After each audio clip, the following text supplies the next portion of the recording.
অনেক দিন আগের কথা। লুম্বিনীর এক শান্ত সকালে রাজা শুদ্ধোধনের রাজপ্রাসাদে জন্ম নিল এক শিশুপুত্র। নাম রাখা হলো সিদ্ধার্থ। সবাই বলল এই ছেলে একদিন মহাপুরুষ হবে, কিন্তু কেউ জানে না সে একদিন হয়ে উঠবে গৌতম বুদ্ধ। বয়স বাড়ার সঙ্গে সঙ্গে সিদ্ধার্থ দুঃখ, কষ্ট, মানুষের অসহায়তা দেখে বিষণ্ণ হয়ে উঠল। তিনি বুঝলেন শুধু ধন দৌলত দিয়ে জীবনের সত্য পাওয়া যায় না।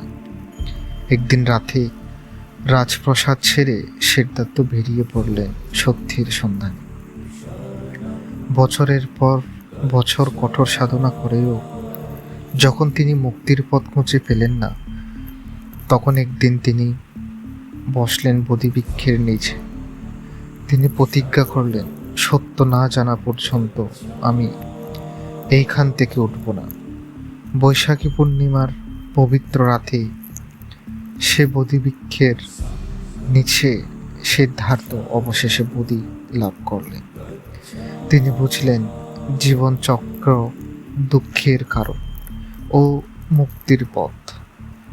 সে রাতেই তিনি হয়ে উঠলেন গৌতম বুদ্ধ, জ্ঞান ও করুণায় এক দীপ্ত আলো।